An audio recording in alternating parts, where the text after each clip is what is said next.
Bonjour, ici Louise. Bienvenue à l'ensorcellement, où je partage avec vous mes réflexions et mes expériences personnelles au sujet de mon apprentissage de la sorcellerie, avec parfois des témoignages d'expériences étranges, comme je vais le faire aujourd'hui dans ce balado, où je vous parle d'un phénomène de clairaudience survenu au musée de la National Portrait Gallery à Londres, en Angleterre. Si vous aimez ce balado, n'hésitez pas à cliquer j'aime et à vous abonner à ma chaîne pour ne rien manquer de mes prochains contenus. Ce que je vais vous raconter aujourd'hui, c'est une expérience que j'ai vécue en 2006 pendant l'un de mes voyages en Angleterre. Pour vous aider à comprendre cette expérience étrange, je dois vous dire que je suis une très grande admiratrice des sœurs Brontë, ces célèbres écrivaines anglaises du 19e siècle, et je leur consacre d'ailleurs un blog depuis une douzaine d'années maintenant, dont je vous mets le lien dans la barre d'infos si vous souhaitez en apprendre un peu plus à leur sujet. Donc, en tant que grande admiratrice des Brontë, j'ai bien évidemment visité leur maison-musée au village d'Haworth, dans le Yorkshire, tout en visitant la National Portrait Gallery de Londres, où sont conservés leurs portraits. J'ai fait des études en art et en histoire de l'art, donc depuis mon enfance, j'ai fréquenté régulièrement des musées, des galeries d'art et des centres d'exposition. Alors, je suis très familière avec ce type de lieu, de même qu'avec les œuvres d'art. Pourtant, je n'ai jamais été confrontée à une expérience étrange avec une œuvre d'art comme celle que j'ai vécue lors de ce voyage en 2006. C'était par une belle journée d'octobre à Londres, où je visitais la National Portrait Gallery, située en face de la magnifique place de Trafalgar Square. Mon premier arrêt dans ce musée fut évidemment pour le célèbre portrait des trois sœurs Brontë. Et à mon arrivée dans la salle où ce portrait est exposé parmi d'autres, j'étais vraiment très heureuse de constater qu'il n'y avait personne d'autre que moi dans la salle. Donc, je pouvais prendre mes aises et examiner le tableau à ma guise. Il y avait d'ailleurs un banc qui faisait face à la célèbre toile représentant les trois sœurs Brontë. Alors, je m'y suis assise pour très longuement contempler le tableau en me levant régulièrement pour examiner de plus près certains détails. En tant qu'historienne de l'art, comme ça m'arrive souvent, je me suis vite oubliée dans cette grande contemplation du tableau et j'ai complètement perdu la notion du temps. Mais à un certain moment, j'étais debout devant le tableau en train de scruter les coups de pinceau sur la toile et un petit groupe de femmes s'est approché et s'est arrêté juste derrière moi, plutôt vers ma gauche, en chuchotant de manière quand même assez fébrile. Et au bout d'une ou deux minutes, je me suis enfin rendu compte que ma position, qui était directement devant le tableau, obstruait très impoliment la vue à ces visiteuses. Alors, je me suis rapidement déplacée sur le côté en me retournant vers elles et en souriant pour m'excuser. Mais là, ouh, j'ai eu un sacré choc parce que il y avait absolument personne derrière moi et les chuchotements s'arrêtèrent immédiatement. Alors avec mon regard éberlué, j'ai parcouru de droite à gauche la salle d'exposition. J'avais les poils dressés sur la nuque parce que j'étais vraiment la seule personne dans cet espace où était exposé le portrait des Brontë. Alors, qu'est-ce qui s'était passé? D'où venaient ces chuchotements derrière moi? Il y avait d'autres visiteurs qui déambulaient dans les salles avoisinantes. Je pouvais parfois entendre l'écho étouffé de leur conversation, mais ça n'avait rien à voir avec les chuchotements que j'avais entendus si près de mon oreille. Bon, j'étais quand même résolue à essayer de trouver une explication rationnelle à cette situation, une explication qui pourrait confirmer l'hypothèse d'un quelconque phénomène acoustique. Alors, je me suis dirigée vers les autres salles en cherchant un groupe de femmes en train de parler ou de chuchoter, mais il n'y avait vraiment rien de tel en vue. Il n'y avait aucun groupe de femmes dans le musée. Alors, est-ce qu'il s'agissait d'une hallucination auditive provoquée par mon cerveau en décalage horaire?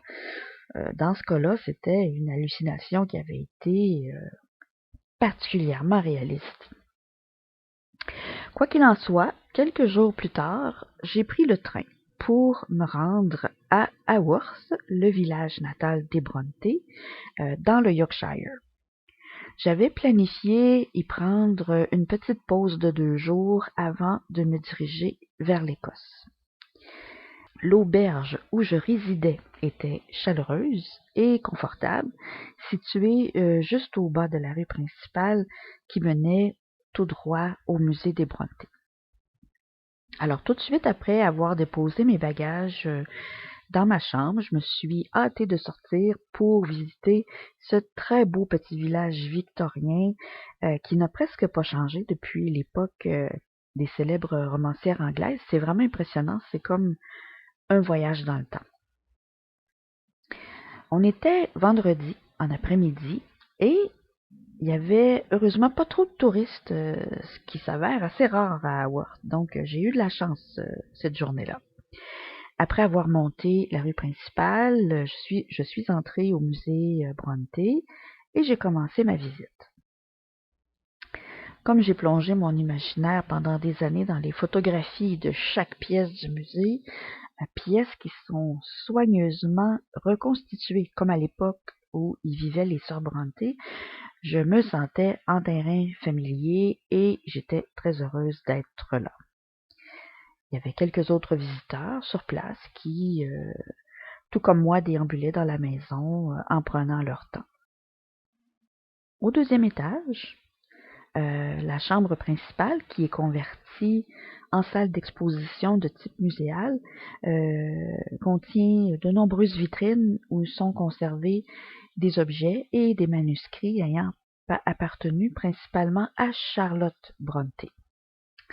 Alors, j'étais en train de regarder ces objets dans les vitrines quand, brusquement, les mêmes chuchotements de la National Gallery se manifestèrent de nouveau tout près de mon oreille. Cette fois-là, je vous le dis, les poils m'ont dressé sur les bras et les cheveux m'ont dressé sur la tête. Je me suis retournée d'un coup et les chuchotements cessèrent immédiatement. Et encore une fois, il n'y avait personne dans cette pièce à part moi. Là, j'étais vraiment pas à l'aise, même qu'une certaine peur commençait à m'envahir. Je commençais à aimer moins ça comme expérience. C'est là que mes yeux repérèrent des écouteurs qui étaient accrochés au mur et j'ai placé beaucoup d'espoir dans ces petits appareils qui pouvaient éventuellement émettre des sons à même d'expliquer ce que je venais d'entendre. Alors j'ai posé les écouteurs sur mes oreilles et j'entendis une voix de femme assez rauque avec un accent très prononcé, difficile à décoder pour moi. Ça n'avait rien à voir avec les doux chuchotements de plusieurs femmes que j'avais entendus près de mes oreilles. Alors j'ai reposé les écouteurs sur le support et inutile de vous dire que j'étais assez perplexe et ébranlée.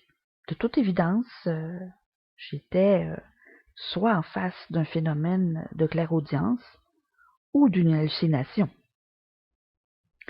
J'ai visité plusieurs expositions pendant mon voyage et des dizaines d'autres en Amérique avant et après avoir visité Haworth et jamais aucun chuchotement ne s'est manifesté près de mes oreilles, sauf à ce fameux voyage en 2006. Comment interpréter cette expérience? Je sais pas trop comment, je vous l'avoue, mais j'aime bien imaginer la possibilité que, pourquoi pas, les fantômes de Charlotte, Émilie et Anne Brontë se sont amusés à chuchoter joyeusement dans le dos de leur admiratrice québécoise, pendant que j'examinais avec vénération leurs portraits et des objets leur ayant appartenu. Qui sait, dans ce cas-là, si c'est vraiment ça, je leur serais infiniment reconnaissante de m'avoir fait l'immense honneur de leur visite.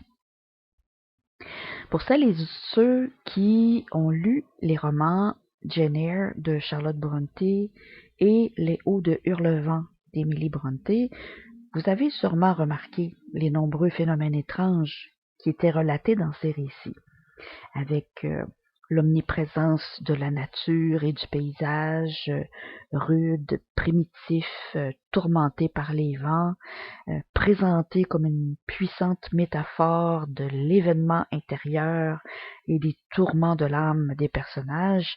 C'est un style d'écriture propre au romantisme anglais au XIXe siècle. Et il y a aussi l'incroyable poésie d'Émilie Brontë, qui est comme une incantation païenne farouche dédiée à la déesse Imagination.